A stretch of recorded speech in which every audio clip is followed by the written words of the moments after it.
सत्संग में आकर जो हम सुनते हैं, क्या वे सारे विचार हमारे जीवन को आंदोलित करते हैं? इन विचारों को सुन करके क्या मन में एक व्याकुलता जगती है? आखिर में ये सारे विचार से मैं कौन सी शिक्षा लेना चाहता हूँ, या फिर इससे मैं कौन सा बदलाव करना चाहता हूँ?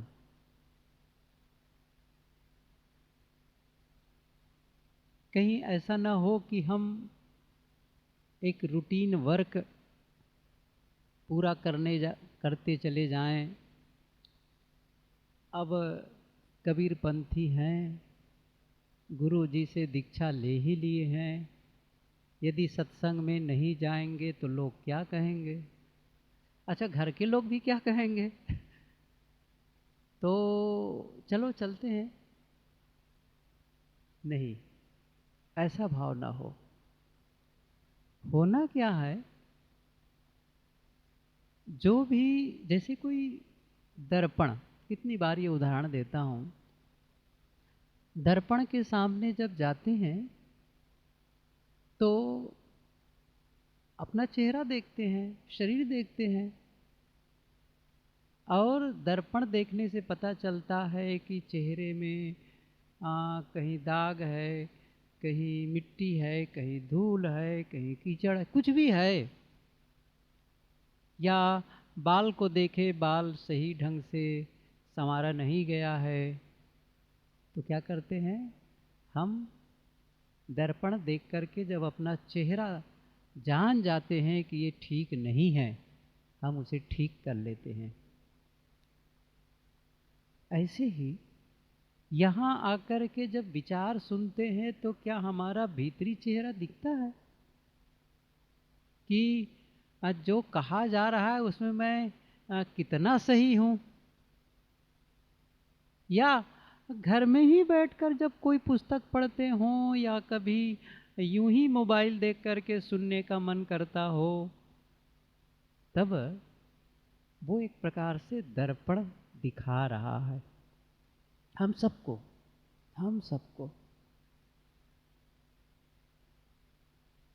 तो फिर क्या करना है? अब उसे ठीक कर लेना है। हमारे जीवन की थोड़ी सी विसंगतियां क्या है कि जैसे रोज मकान में झाड़ू, घर में झाड़ू लगा लेते हैं और अगले दिन फिर से धूल आ जाती है, फिर कचड़े आ जाते हैं। रोज आप कपड़े साफ पहन लेते हैं और शाम होते होते कपड़ा फिर से मैला हो जाता है। रोज स्नान करते हैं और शाम होते होते या अगले दिन फिर से स्नान की जरूरत पड़ती है।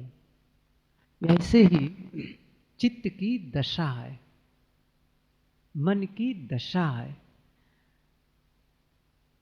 आज हम बैठे और अंदर से कहे कि शांत रहो, ये बेकार जो मन में उथल पुथल जो मच रहा है, इसका कोई अर्थ नहीं है, छोड़ो इन बातों को। ऐसा हमने आज कर लिया और मन को मना भी लिए, और ऐसा लगा कि चलो मैंने अपने आप को संतुष्ट कर लिया। अगले दिन एक नई चुनौती आती है, नए ढंग से समस्या खड़ी हो जाती है। और कई बार क्या होता है, जिसके बारे में हम सोचे भी नहीं रहते हैं, या यूं कह सकते हैं जिनको हम अभी तक अच्छा मान रहे थे, समझदार मान रहे थे, ऐसे ही कुछ समझदार लोगों से कभी कभी नासमझी भरा व्यवहार हो जाता है। आश्चर्य, कैसा ये आदमी है, मैं तो बड़ा भरोसा करता था इस पर, ये कैसी बातें कर रहा है, कैसा काम कर रहा है। ऐसी स्थिति में अपने आप को संभाल पाना और कठिन हो जाता है, और वो हमारे भीतर से आंदोलन पैदा कर देते हैं। लेकिन हमारी स्थिति क्या होनी चाहिए? हम तो अपने आप को इतनी ऊंची ले चलें, इतने ऊपर ले चलें। जब कोई एवरेस्ट की चोटी पर जाना चाहता है, कोई पर्वत चढ़ता है, तो अब ये थोड़ी काउंट करता है कि ये उतनी ऊंची है, ये उतनी ऊंची है। नहीं, सबसे टॉप में जाना है, सबसे टॉप में। समुद्र में भी लहरें छोटी हो, बड़ी हो, लेकिन उससे भी पार जाना है। तभी आप कोई नाविक या यात्री, समुद्र यात्री उस पार जा सकता है। ऐसे ही है जीवन में। जीवन में इसी प्रकार तरंगें आती हैं, छोटी तरंगें, बड़ी तरंगें, और ये हम लोगों को हिला देती हैं। एकदम से जैसा लगता है जैसे कोई जीवन कुछ रखा ही नहीं है। मतलब जिन लोगों के लिए हम परेशान हो रहे हैं, रात दिन मेहनत कर रहे हैं, वही लोग जब हमें धोखा देने में लगते हैं, वही लोग हमारी बातों को अवहेलना करने लगते हैं, वही हम लोगों के साथ गलत व्यवहार करने लगते हैं, तो मन महरूम हो जाता है, मन उदास हो जाता है। देखिए, आप ये कभी सोच नहीं सकते, या ऐसी संभावना नहीं है कि सब समय आपके सामने फूलों की सैया हो, रास्ते पर सब अनुकूलताएं ही अनुकूलताएं हों। आप जरा सोचें, जिन लोगों को आज हम लोग भगवान कहते हैं, संत कहते हैं, महापुरुष कहते हैं, आज उनके जीवन के बारे में पढ़ो तो पता चल जाता है। किसी के भी, चाहे वो राम और कृष्ण के जीवन को पढ़कर देखो, बुद्ध और महावीर के जीवन को पढ़ो, ईसा और मोहम्मद के जीवन को पढ़ो, कबीर और नानक के जीवन को पढ़ो, देखो कैसा लगता है। ये केवल मैं इस अध्यात्म क्षेत्र की बात कह रहा हूं। आप राजनीति के क्षेत्र में देख लो, खेल के क्षेत्र में देख लो, कितने खिलाड़ी होते हैं, बहुत बढ़िया खेलते रहते हैं, कभी पैर की हड्डी टूट गई, कभी हाथ खराब हो गया, कभी कुछ और ट्रेजेडी हो गई। ऐसा लगता है कि जैसे अब आगे वो खेले नहीं पाएगा, लेकिन फिर उठते हैं, फिर खेलते हैं। तो किसी भी क्षेत्र में जिसको आप बहुत ऊंचे लेवल का मानते हैं, उनके जीवन को देख करके लगता है कि कितनी बड़ी बड़ी समस्याएं इनके जीवन में आई। यदि हम सब देखें तो सचमुच उनके, हम लोगों के जीवन में बहुत कम वो समस्याएं हैं। इसलिए हम सब ये करने लग जाएं, कम से कम अपने को करेक्ट करने लग जाएं, अपने को ठीक करने लग जाएं, अपने को साधने लग जाएं। अध्यात्म के क्षेत्र में कदम बढ़ाने का यही तो अर्थ है। धर्म के क्षेत्र में जब आप चल रहे हो, तब यही सब तो करना है। अब कोई धर्म के क्षेत्र में चलकर केवल पूजा पाठ तक ही सीमित रह जाए, जो उनके परिवार के लोग बताए हैं, जो एक बड़ा समाज जो कर रहा है, और वो भी बिना सोचे समझे, क्यों कर रहे हैं, सब लोग कर रहे हैं इसलिए हम भी कर रहे हैं, क्या रिजल्ट आएगा पता नहीं। तो अच्छा मान लो 10 साल 20 साल हो गए करते, कौन सा रिजल्ट मिला, कुछ नहीं मिला। जीवन इंप्रूव हो, जीवन में आपकी खुशियां बढ़े, जीवन में आनंद बढ़े, जीवन में सहनशीलता का विकास हो, जीवन में उत्तेजना कम हो, उद्वेग कम हो, संसार के प्रति आकर्षण कम हो। संसार के प्रति आकर्षण कम हो कहने का मतलब ये हुआ, देख तो लिए जीवन को, देख तो लिए संसार को, क्या पाए।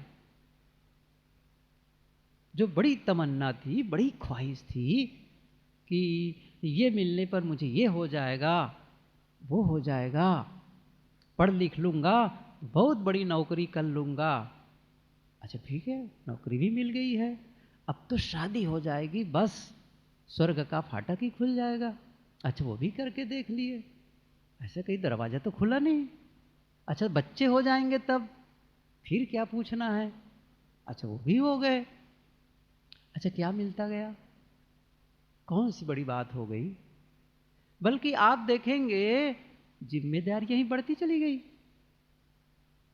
मतलब ये करो ये करो ये करो, पहले तो हम अकेले थे, झंझट खत्म रहा। अब उनको संभालो, उनको मनाओ, उनकी इच्छाओं की पूर्ति करो। क्या पा गए।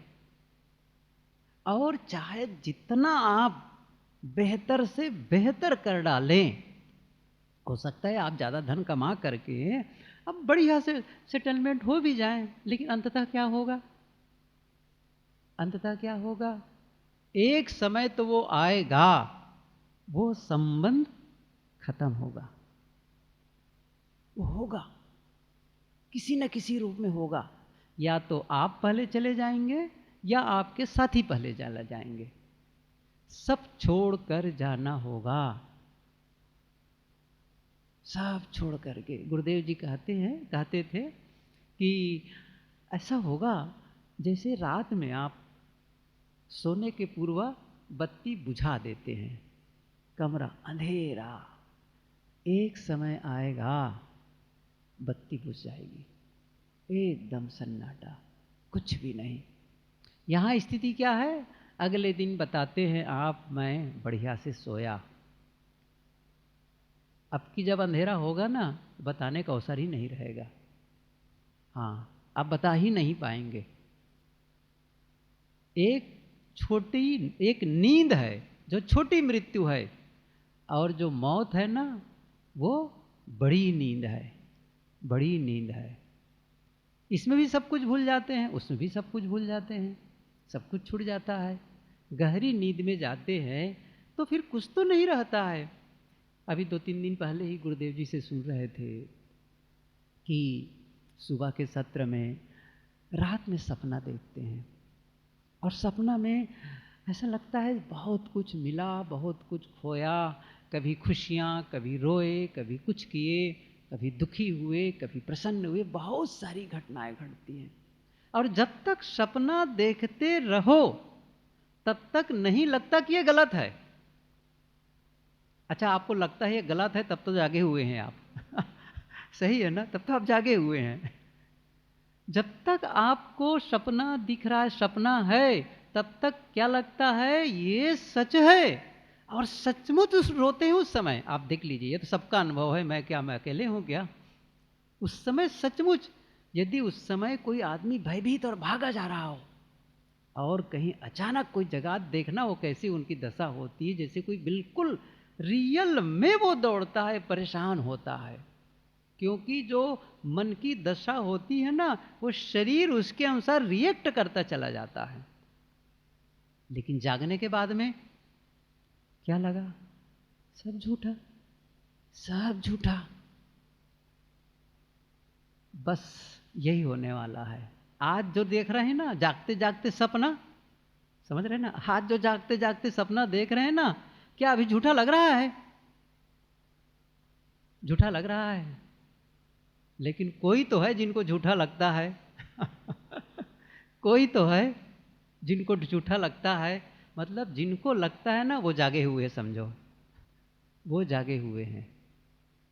मतलब उनको क्या लग रहा है, ये नहीं रहने वाला है, एक दिन ये शून्य होने वाला है, एक दिन ये शून्य होने वाला है। क्यों, अच्छा इसको मैं इस ढंग से समझाऊं और क्लियर हो जाएगा।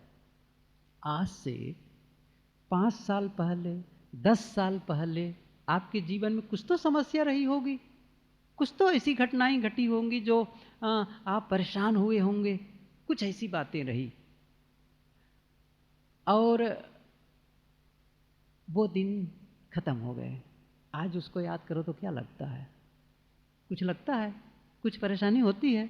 या फिर अच्छे दिन भी हुए थे, जिस दिन आप बाराती गए, केवल अपना ही नहीं, दूसरों का भी, दूसरों का भी सज धज के जाते हैं। गुरुदेव जी कहते हैं ना, बारात में जाने वाले हर आदमी दूल्हा की तरह सस्ता है।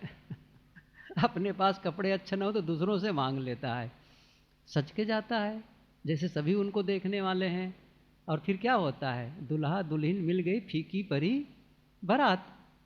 दूल्हा दुल्हन एक दूसरे मिल गए और बाराती बेवकूफ़ बन करके लौट आए, कुछ नहीं पाए। क्या मिला? अब उस समय आपको आनंद अनुभव हुआ था, पहला बच्चा हुआ, आनंद अनुभव हुआ था। आज क्या है बताओ?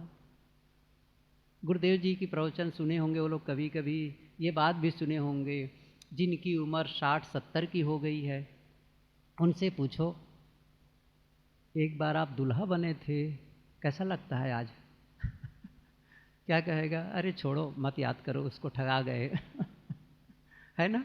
कुछ दूल्हा बने थे एक दिन दूल्हा राजा, बाकी बस खींचो गाड़ी, खींचो गाड़ी। मैं देखो, इसको मैं ऐसा नहीं कह रहा हूं कि आप गलत कर लिए हैं, मैं इसलिए कह रहा हूं आप झांके उस वास्तविकता को देखें।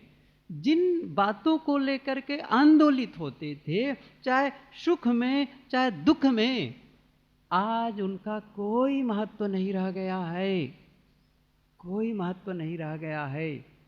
ऐसे ही आज जिन बातों को लेकर के परेशान हैं, यदि हम 10 साल बाद भी जिंदा रहें और याद करेंगे तब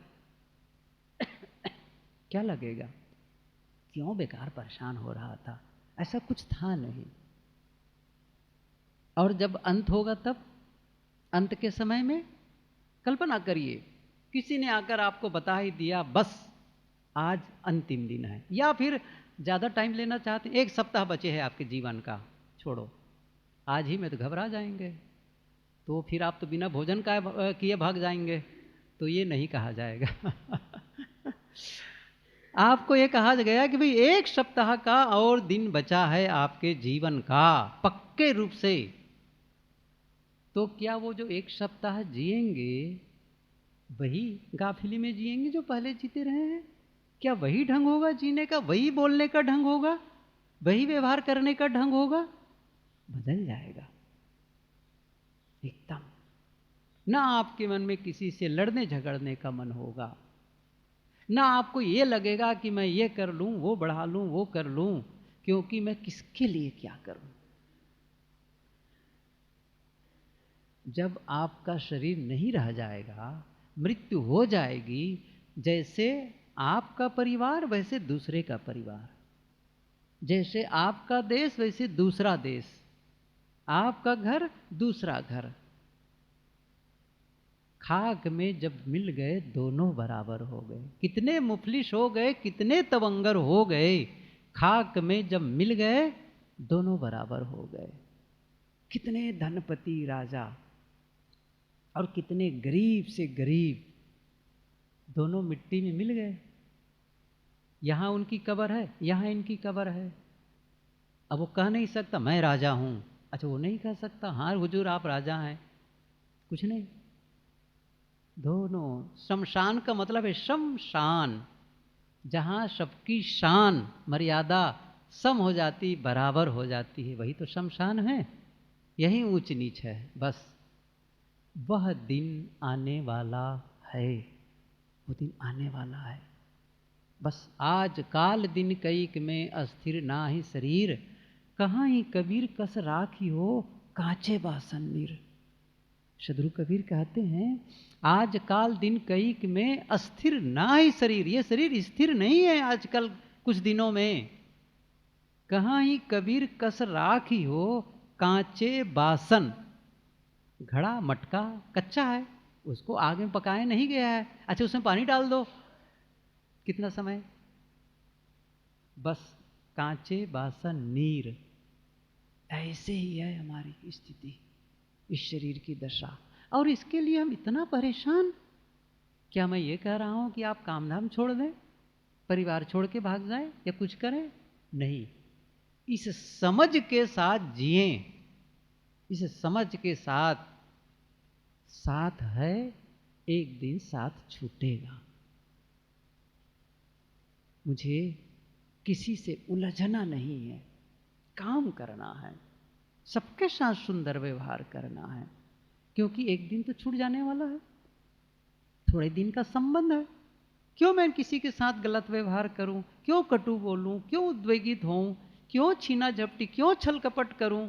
क्या करूं? अभी सुन रहे थे कर्मों के विषय में, किस प्रकार लोभ से वो सब धन संपत्ति इकट्ठे करते चले गए, अंत में क्या हुआ? काम आया? कुछ भी काम नहीं आया, दर्द ही देता रहा। बल्कि धन संपत्ति गलत नहीं है। गुरुदेव जी कहते थे असली धन, असली संपत्ति क्या है? वो है रोटी, वो है भोजन, ये असली संपत्ति है। मैं कितनी बार ये उदाहरण दिया, शेख सादी बसरा के रेगिस्तान में भटक गए, और रेगिस्तान, पानी नहीं, भोजन नहीं, चले जा रहे हैं, बालू बालू बालू, रेत, बस कहते हैं ना कच्छ का रण, वैसे ही चले जा रहे हैं। अब भूख लगी है, कुछ मिले। कुछ दूर पे देखा गया तो एक गठरी, एक पोटली रखी है, बड़ा खुश हुआ मन, कुछ मिलेगा खाने का उसमें। थोड़ा बहुत शक्ति रही, फिर लगाया ताकत, गया वहां तक, खोला उस थैले को, गठरी को। जैसे खोला बहुत दुखी हुआ, क्योंकि उसमें हीरे मोहरे जवाहरात सोने चांदी भरे हुए थे। क्या करूं, उसको खाऊं? भोजन असली चीज है, कपड़े ये संपत्ति है। लेकिन चूंकि वो विनिमय के साधन बनते हैं, धन का आधार बनता है, तो ठीक है, वो गलत नहीं है। लेकिन आप उसके लिए छल कपट करें, अपनी आत्मा को बेचें और आत्मा पर एक पत्थर रख लें, उस पत्थर के बोझ को जीवन भर ढोते रहें, इसकी जरूरत नहीं है, इसकी जरूरत नहीं है। रोज सुबह शाम बैठे आप, रोज ये ध्यान रखें। मैंने कहा ना, साधना में जीवन बनाएं, केवल कमाना, खाना, जीना, बाल बच्चों को पैदा करके पढ़ा लिखा कर बड़े कर देना, ये एक व्यवहारिक गतिविधि है, करते जाइए। लेकिन ये समझ कि पता नहीं कब इनके संबंध खत्म हो जाएं, कब क्या हो, एक दिन तो छूटना ही है, तो मैं क्यों ना ऐसा करता चलूं जिससे मैं रोज अपने जीवन को जीऊं। रोज मैं क्यों अपने आनंद के अनुभव को चूकता चला जाऊं? क्यों मैं शांति के अनुभव को चूकता चला जाऊं? क्यों मैं दुखी और अशांत बना रहूं, जबकि मुझे अवसर मिला है सुखी होने का, प्रसन्न होने का, खुश रहने का? ये यहूदियों की एक किताब है। जैसे हम लोग कहते हैं ना कि गीता या वेद, और मुसलमानों में आता है कुरान, बाइबिल ईसाइयों के लिए होता है, ऐसे ही यहूदियों की किताब है तालमुद। जैसे हम लोग मंदिर कहते हैं, वो लोग मस्जिद कहते हैं, वैसे वो लोग अपने उपासना स्थल को शिगनान, शिगानान ऐसा कुछ है, सिंगांग ऐसा कुछ नाम है। तो उस किताब में एक बात लिखी है। क्या लिखी है उसमें? परमात्मा ये नहीं पूछेगा कि तुमने कौन कौन सी गलती की, दुनिया में जाकर के कौन कौन सी गलती की, वो हिसाब नहीं रखता है। बड़ा उदार दिल है वो। जब जाओगे तो आपको गलतियों के बारे में नहीं पूछेगा कि तुमने कौन कौन सी गलती की, वो पूछेगा तुम्हें दुनिया में खुश रहने के लिए भेजा था, खुश क्यों नहीं रहे? खुश क्यों नहीं रहे? क्या उत्तर देंगे? वो जो औरंगजेब के बारे में बात आती है कि औरंगजेब बड़ा अद्भुत है, वो सारी बातें कहने की ज़रूरत नहीं है, लेकिन अंत में वो अपने बेटे को पत्र लिखा कि ज़िंदगी बेशकीमती थी, मैंने यूं ही खो दी और डर लग रहा है मरने का वक्त आ गया है, डर लग रहा है, मैं खुदा को कैसे मुंह दिखाऊंगा? क्या मुंह दिखाने लायक काम किए? डर लग रहा है कहीं ऐसा ना हो कि हम भी अंत में अफसोस भरा जीवन का समापन करें। नहीं, संतुष्टि भरा समापन हो। जिस दिन जीवन का अंत का दिन हो, अंत का दिन कैसा बीतना चाहिए? ऐसा नहीं कि मैं छटपटाने लगूं, परेशान होने लगूं, अपनों को लेकर बेताब होने लगूं, क्या बताऊं मैंने ऐसा क्यों किया, या फिर ऐसा नहीं कर पाया। नहीं, ऐसा लगे कि जैसे हो गया काम। कोई मन में किसी प्रकार कोई अफसोस नहीं, कोई शिकायत नहीं। वो संतुष्टि भरा जीवन जीने के लिए आज ही तैयारी कर लेनी है, आज।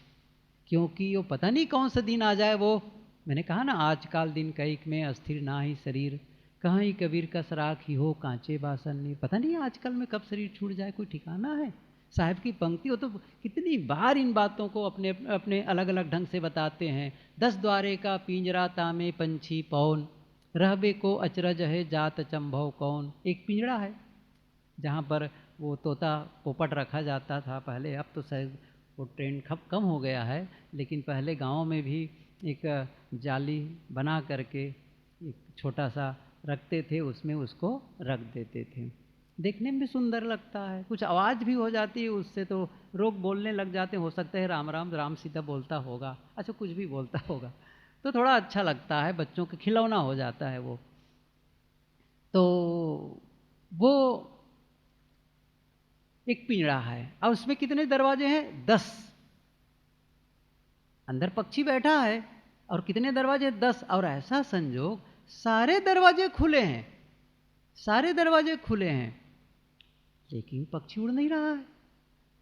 साहब क्या कह रहे हैं? 10 द्वारे का पिंजड़ा तामे पंछी पौन, वहां वो निवास कर रहा है।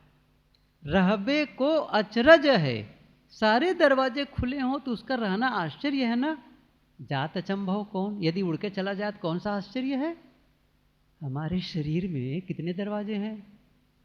केवल ये तो दिख रहा है, आंख नाक कान है, लेकिन इसके अलावा हर रोम में छिद्र है।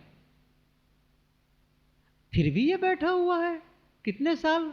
10 साल, 20 साल, 40, 50, 60, 70, 80। साहब कहते हैं रहबे को अचरज है जात चंभव, कोई आश्चर्य नहीं है जिस दिन ये चला जाए तो। और हम क्या माने बैठे हैं? अभी बहुत दिन है। रोज रोज थोड़ी साधना के लिए बैठ जाएं, रोज उस दिन को याद कर ले, बस आज मेरा अंतिम दिन है, आज मैं बिस्तर पर जा रहा हूं, कल हो कि न हो, सबके प्रति धन्यवाद का भाव, सबके प्रति कृतज्ञता का भाव। कोई से गलती हो गई है आपके लिए, किसी ने आपके साथ अच्छा नहीं किया है, छोड़ो भी, लेटिंग गो, छोड़ दो, ठीक है, वो उनका ढंग, मैं क्यों बोझ लाद करके चलूं और कल फिर उसको याद करके मैं फिर से उसके लिए बदले का भाव जगाऊं? कितने दिन तक जगाता रहूंगा? कोई मतलब है? किसी ने बहुत सुंदर कहा है, बदला ले करके आप एक बार आपको खुशी मिलती, बदला लेने से एक बार खुशी मिलती है, लेकिन क्षमा कर देने से जीवन भर खुशी मिलती है, जीवन भर। वो खुशी भी एक वैसी ही है, एक बार बदला ले लिए, फिर से एक एक्शन टू रिएक्शन, वहां से क्रिया प्रतिक्रिया, क्रिया प्रतिक्रिया, ये रुकता नहीं है। नहीं, ठीक है भाई, हो गया, छोड़ो, कह दिया कह दिया, अपने से हो गई, क्षमा कर दो। आपके द्वारा किसी के लिए गलत हो गया, क्षमा मांग लो, बस बहुत गलती हो गई, वो थोड़ा मैं समझ नहीं पाया उस समय, उद्वेग में था, ना समझी में ऐसा किया, मुझे क्षमा कर दो। क्षमा कर दो। ये क्या है? ये यही काम है। जैसे एक मूर्तिकार पत्थर को घिसता है ग्राइंडर से कागज लेकर। आप लोग देखे होंगे कभी कभी वो जो बिल्ला पुट्टी करने वाले दीवारों को कैसे वो घिसते रहते हैं, घिसते रहते हैं, घिसते रहते हैं। कारपेंटर देखोगे लकड़ी में कैसे घिसते रहते हैं, बिल्कुल रेगमल कागज लेकर के। अच्छा, हम भीतर को कितना घिसते हैं? हमारे अंदर भी खुरदुरे अंश हैं, उबड़ खाबड़ बहुत है, उसको घिसने की जरूरत है, उसको घिसने की जरूरत है। और ये बाहर से नहीं होगा। जब भी आप अकेले बैठो अंदर से उसमें घिसाई करो। नहीं, क्यों मैं ऐसा कर रहा हूँ, किस बात को लेकर के मैं उद्देश्य, किस बात को लेकर के मैं आकर्षित हूँ, परेशान हूँ, कहाँ मेरा मन अटक रहा है। नहीं, ऐसा नहीं करना है। कोई ज़रूरत नहीं है ऐसे करने की। किसके लिए बेताब हूँ मैं, किसके लिए बेताब हूँ, किसके मिलने के लिए छटपटा रहा हूँ। अच्छा, मिल भी जाए तो क्या होने वाला है। ये पंक्ति गुरुदेव जी प्रायः दोहराया करते थे। जान जनाए देखे सुने जब सब मित्रन दिलहाल, हानि लाभ इसमें कहाँ जोते ही हेत बेहाल। सदगुरु विशाल देव की ये पंक्ति है, स्थिति रहस्य पर यह वर्णन है। शुरुआत में जान जनाए देखे सुने। आप यहाँ बैठे हैं, अब क्या हो रहा है, किसी से मित्रता है, किसी से प्रेम है, किसी के प्रति मोह है। अब क्या हो रहा है, जानने का मन होता है कैसे हैं वो, और जनाए अपने को जानने का मन होता है मैं ऐसा हूँ। देखे सुने देखने का मन होता है, उनसे बात सुनने का मन होता है। जान जनाए देखे सुने सब मित्रन दिल हाल, सभी मित्रों के दिल के हाल को हम जानना चाहते हैं, अपने दिल की हाल उसे बताना चाहते हैं।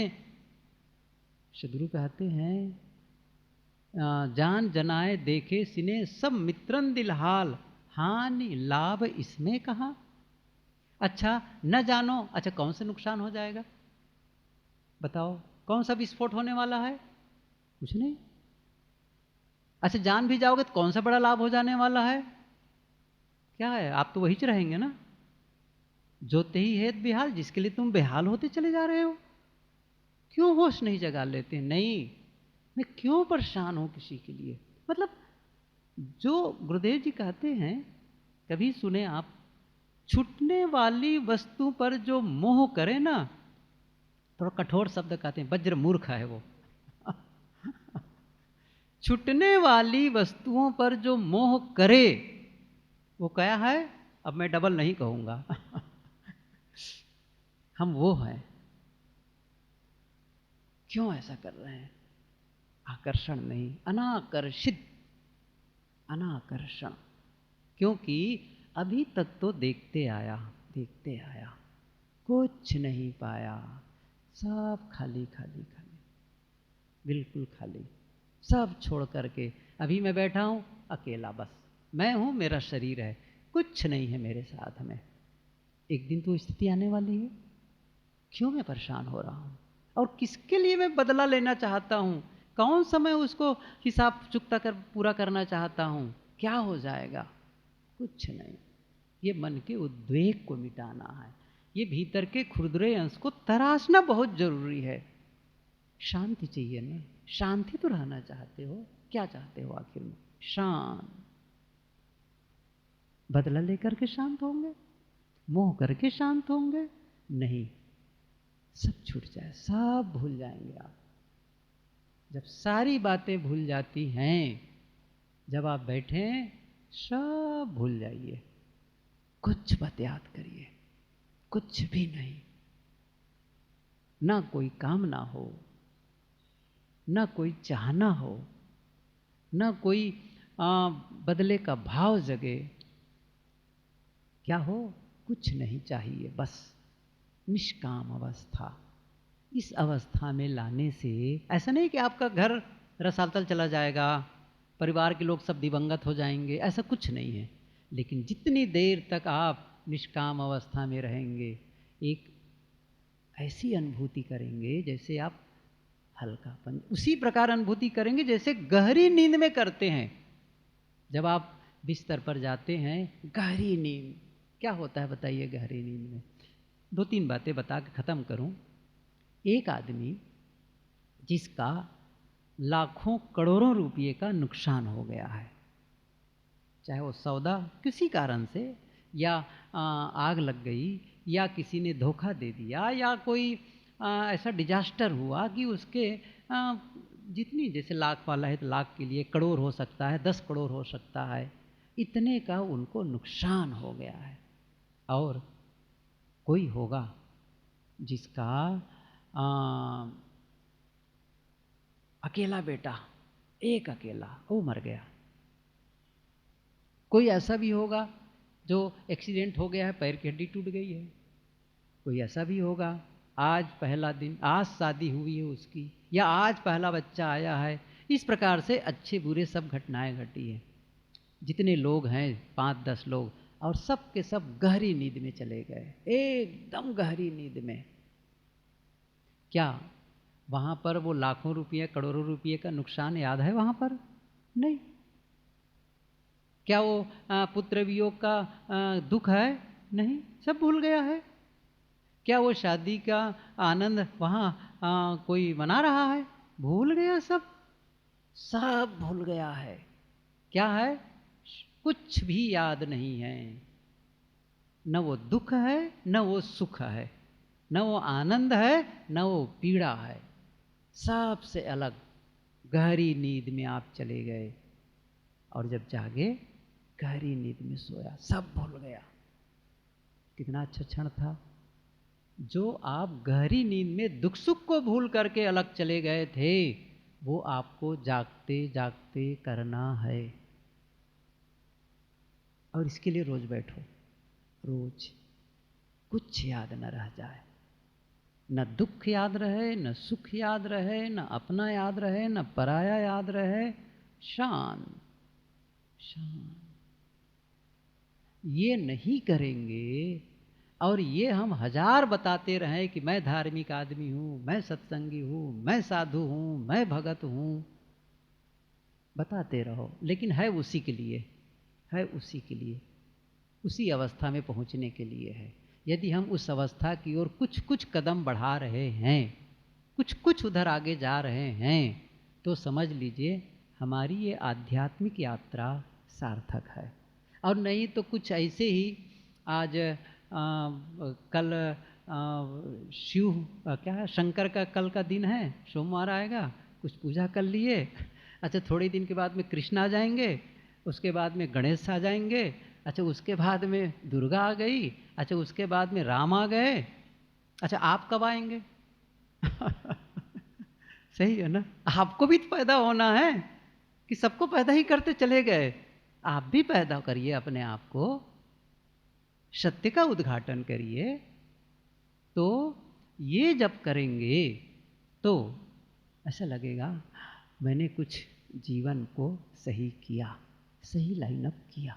इसी के लिए है, केवल इसी के लिए हम सब आते हैं। हम लोग कबीर से जुड़ते हों या किसी संत से जुड़ते हों, इसी आशा से जुड़ते हैं कि हमें भी उस सत्य के करीब पहुंच जाएं, सत्य का अनुभव कर ले जाएं। वो गहरी शांति जिसकी चर्चा होती है, उस शांति को मुझे भी अनुभव करना है, मुझे भी आनंद का अनुभव करना है। ये जो महसूसी है हम सबको करते जाना है।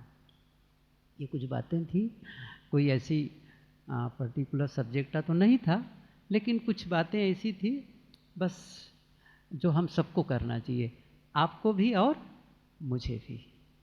हम सभी अपने अपने स्तर से काम करते जाएं और जीवन का आनंद लेते जाएं। बस साहेब बंदगी